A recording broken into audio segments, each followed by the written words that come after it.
اعوذ باللہ من الشیطان الرجیم بسم اللہ الرحمن الرحیم السلام علیکم ورحمۃ اللہ۔ اب تک ہم نے فعل کے بارے میں پڑھا ہے کہ وہ 3 حرفی ہوتا ہے، یعنی اس کے جو روٹ لیٹرز ہوتے ہیں وہ 3 حروف پر مشتمل ہوتے ہیں۔ لیکن یہاں پر ایک اور چیز بھی ہم نے ساتھ میں سیکھی کہ یہ صرف 3 حروف پر مشتمل نہیں ہوتے، کبھی کبھار اس میں 4 یا 5 حروف بھی آ جاتے ہیں جو ہم انشاءاللہ آگے پڑھیں گے۔ ابھی فی الحال اتنا سمجھیں کہ فعل جو 3 حرفی ہوتا ہے وہ ماضی میں بھی آتا ہے اور مضارع میں بھی آتا ہے۔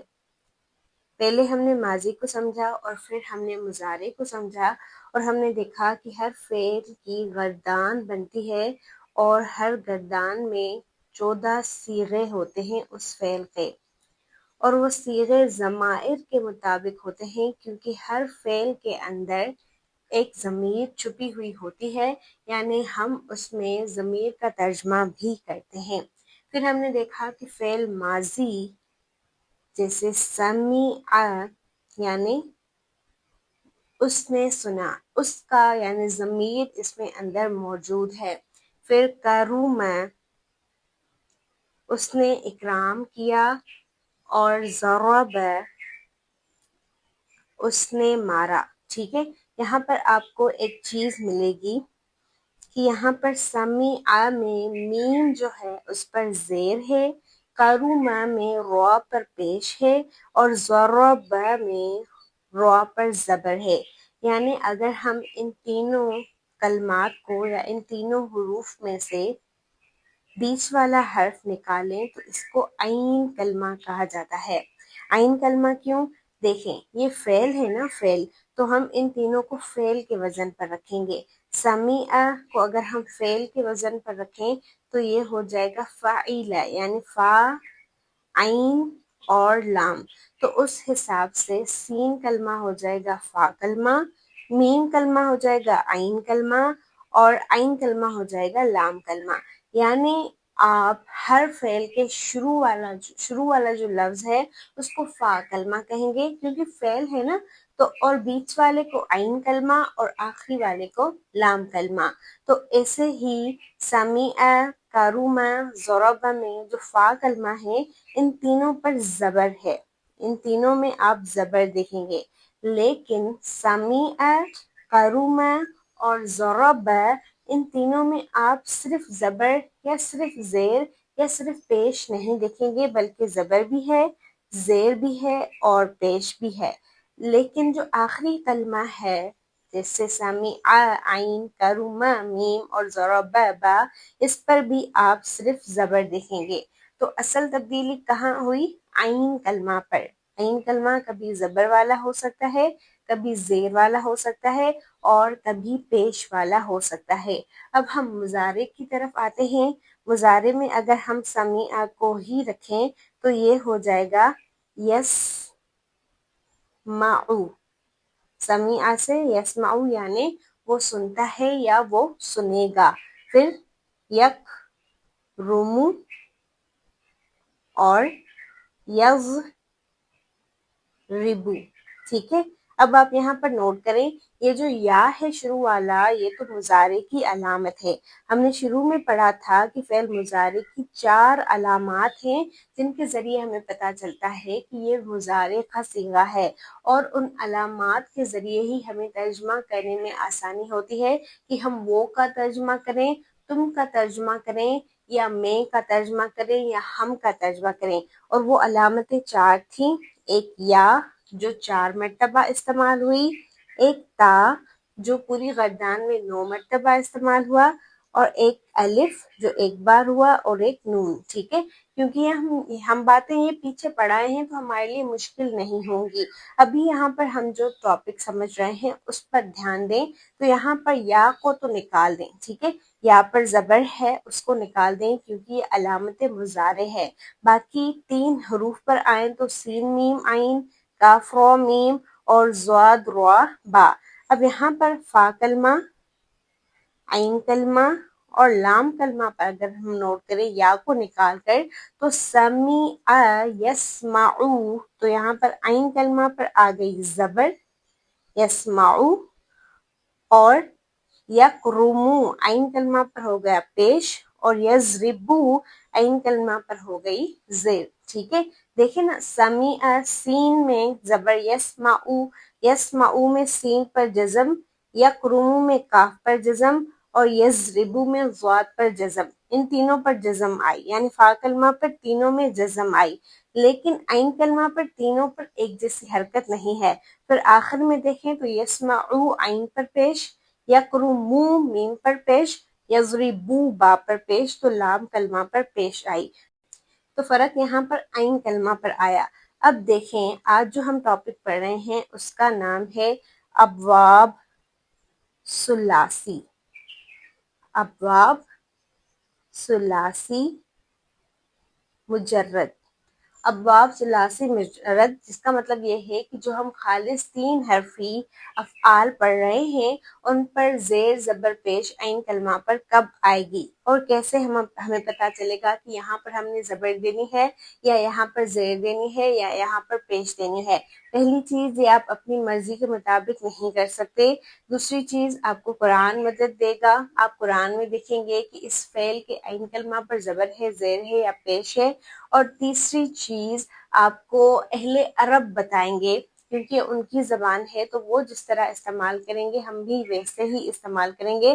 اور تیسری چیز یہ ہے کہ کچھ ابواب ہوتے ہیں، کچھ دروازے، کچھ آسانیاں ایسی رکھی گئی ہیں جن کے ذریعے ہم سمجھ سکتے ہیں کہ مجھے یہاں پر اس فعل کے عین کلمہ پر زبر دینی ہے، زیر دینی ہے، پیش دینی ہے. تو اگر ہم یہاں پر ابھی خلاصہ رکھیں تو مجھے یہاں پر ضرب را پر زبر ملی، پھر سمیع را پر زیر ملی، اور کرم را پر پیش ملی. ٹھیک ہے، یسمعو را پر زبر ملی، یضربو را پر زیر ملی، اور یقرؤ را پر پیش ملی. ٹھیک ہے، یعنی یہاں پر ضرب را پر زبر، سمیع میم پر زیر، اور کرم را پر پیش.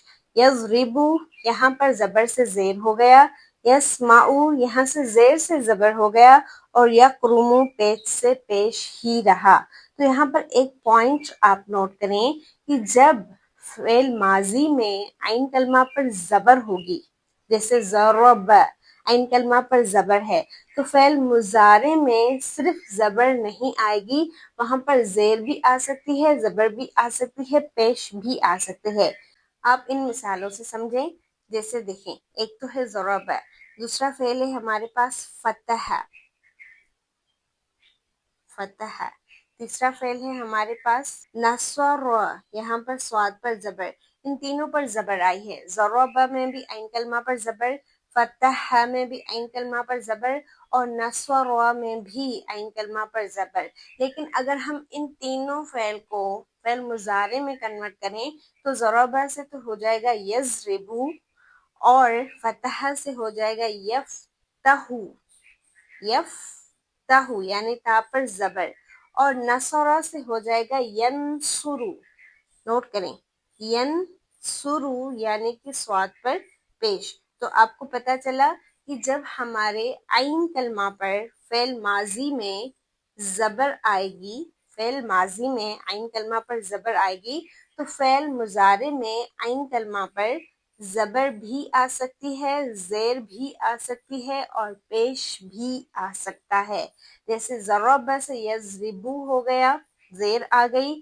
فتح سے یفتح ہو گیا، زبر آ گئی.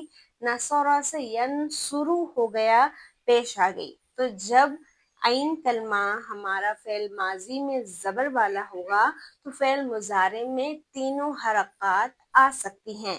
اب یہاں پر زیر کی طرف آئیں.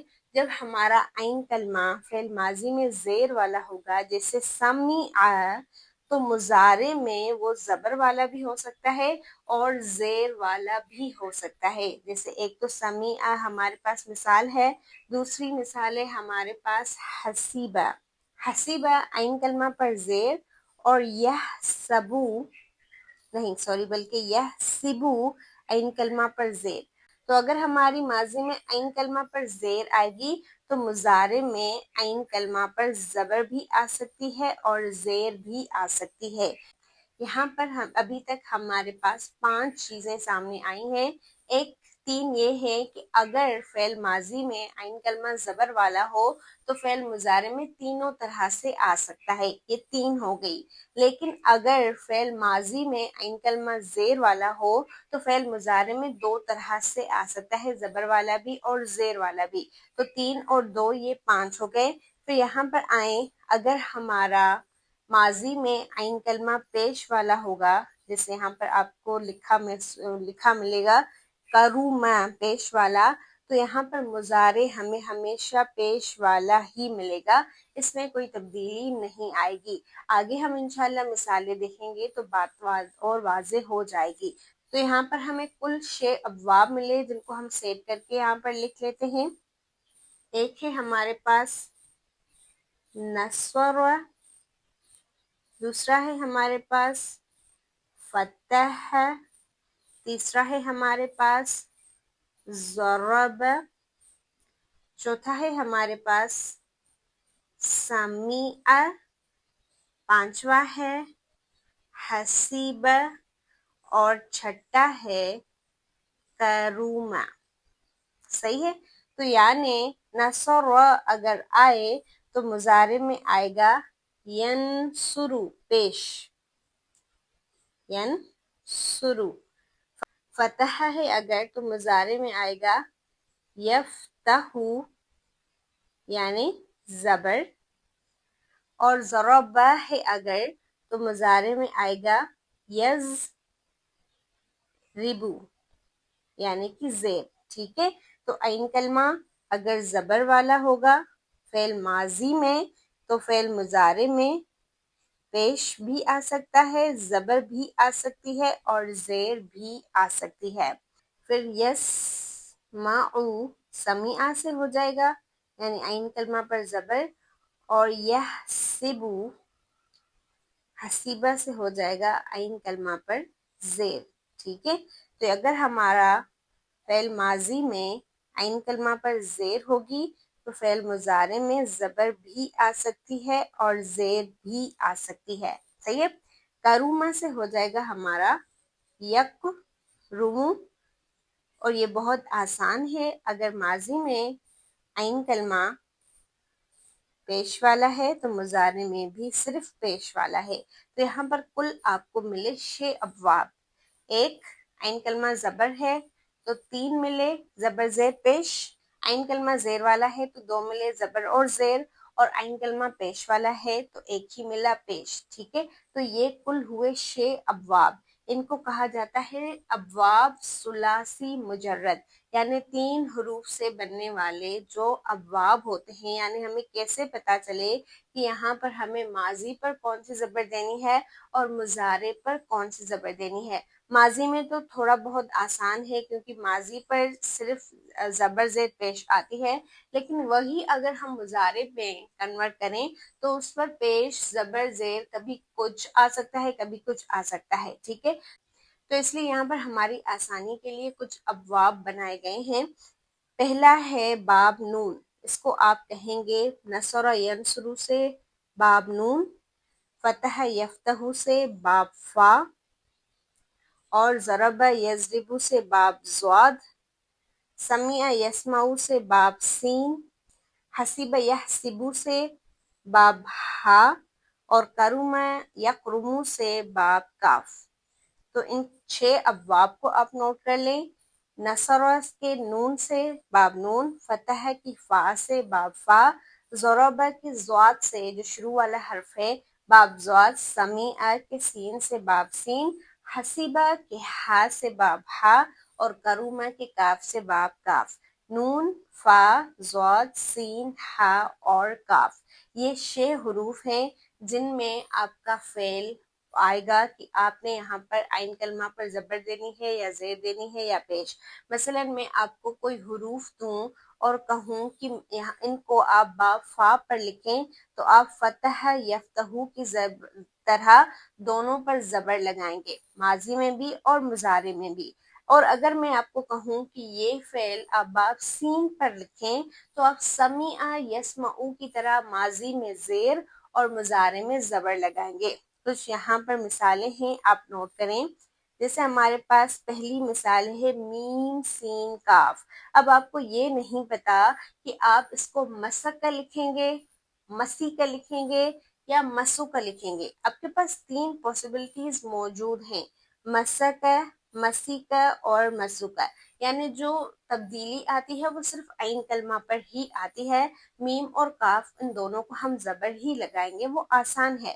اور یہاں پر اگر ہم مضارع میں اس کو ٹرانسفر کریں تو ہمیں نہیں پتا کہ ہم یم سکو لکھیں گے، یم سکو لکھیں گے یا یم سکو لکھیں گے. مشکل ہو رہا ہے نا، تو اس لیے یہاں پر اس کے بریکٹ میں، اس کے سائڈ میں باب سین دیا گیا ہے.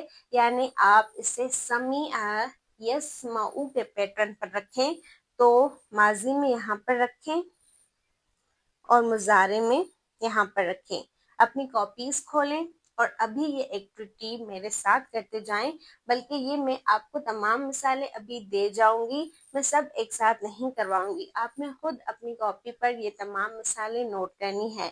تو میم سین کاف کو آپ اگر باب سین پر رکھیں، پہلے ہم اس کو لکھ لیتے ہیں میم سین کاف اور میم سین کاف. یہاں پر ہم نے مضارع کی علامت بھی دے دی.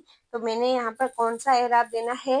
سمیع، مسیکا، سمیع. ٹھیک ہے، عین کلمہ پر زیر آ گئی تو مسیکا، کیونکہ یہ باب سین پر آتا ہے، یہ کسی اور باب پر نہیں آئے گا. سمیع یسمعو ہے، یعنی کہ عین کلمہ پر زبر، تو یم سکو ہو جائے گا. مسیکا، یم سکو. پھر غین سین لام کو بھی آپ اگر اسی پیٹرن پر رکھیں، یعنی سمیع یسمعو پر، تو یہ کیا ہو جائے گا؟ غسل نہیں، غسیل، کیونکہ سمیع ہے. ٹھیک ہے، تو غسیل یغسلو، غسیل یغسلو. پھر کاف سین را کو اگر ہم رکھیں یہاں پر، کاف سین اور را، یا لگا کر کاف سین اور را، اور اگر ہم اس کو حرکات دیں تو فتح کسر، فتح باب فا، اور یفتح یکسرو. ٹھیک ہے، تو یہاں پر عین کلمہ پر زبر دینی ہے، زیر دینی ہے یا پیچ دینی ہے، یہ ہمیں کل 6 ابواب بتائیں گے کہ آپ کو یہاں پر باب نون یعنی نصر ینصر استعمال کرنا ہے، باب ضاد یعنی ضرب یضرب استعمال کرنا ہے، یا باب فا فتح یفتح استعمال کرنا ہے، یا باب کاف کرم یکرم استعمال کرنا ہے. ٹھیک ہے، تو اسی طرح شین کاف را کو باب نون پر رکھیں. پریکٹس کریں، آسانی سے انشاءاللہ بات سمجھ میں آ جائے گی. ابھی اگر نہیں سمجھ میں آ رہی، اگر یہ آپ تمام ابواب لکھیں گے جو بریکٹ میں دیے گئے ہیں، ان پر اگر آپ حرکات لگائیں گے تو آپ کو بات سمجھ میں آ جائے گی. دال کاف را کو باب نون پر رکھیں، حاذا نون کو باب سین پر، خا را جیم کو باب نون پر، اور را جیم عین کو باب ضاد پر. یہ تمام نوٹ کرتے جائیں یہاں پر. پھر خا لام قاف، خا تا میم، ضا لام میم، ہا میم دال، جیم لام سین، سین ہا میم لام، کاف دال با. ان تمام کو دیے گئے ابواب میں رکھیں. مثلا ہم کاف دال با کو باب ضاد پر رکھیں تو پہلے ہم کاف دال با اس کا پیٹرن رکھ دیتے ہیں، یا کاف دال با اس کا پیٹرن رکھ دیتے ہیں. تو ضرب ہے تو یہ کذب ہو جائے گا، ضرب کذب. اور ضرب یضربو ہے تو یہ یکذبو ہو جائے گا، یکذبو. ٹھیک ہے، اسی طرح یہاں پر کچھ اور بھی مثالیں ہیں آپ کے لیے. سین جیم دال، کاف تا با، خا را جیم، را زا قاف، عین لام میم، ہا سین با. اچھا، یہاں پر ہا سین با باب سین پر بھی دیا گیا ہے، کیونکہ حسیب یحسبو بھی آ سکتا ہے، جیسے سمیع یسمعو ہے، تو اس کو ہم زبر بھی دے سکتے ہیں اور زیر بھی لے سکتے ہیں. کبھی کبھی ایسا بھی آتا ہے کہ عین کلمہ زبر بھی لے سکتا ہے اور زیر بھی لے سکتا ہے، لیکن یہ بہت کم ہوتا ہے. پھر دال با ہا کو باب فا پر رکھیں، عین با دال، صاد دال قوف، دال ہا با، حافا وا میم نون عین اور صاد با را. اس کو آپ پریکٹس کے طور پر ان تمام ابواب میں لکھتے جائیں. ٹائم نہیں لگے گا، بس 5 سے 10 منٹ لگیں گے اور انشاءاللہ دماغ میں پوری بات واضح ہو جائے گی کہ آج ہم نے پڑھا کیا ہے. آخری یہاں پر کچھ مثالیں ہیں. ضاد ح کاف فا را ح قاف طا عین. اور یہاں پر ان کے ابواب بھی دیے گئے ہیں کہ آپ کو ان پر کون سی حرکات لگانی ہے. عین کلمہ پر زبر لگانی ہے، زیر لگانی ہے یا پیش لگانی ہے. پھر ہم کل ملیں گے. السلام علیکم.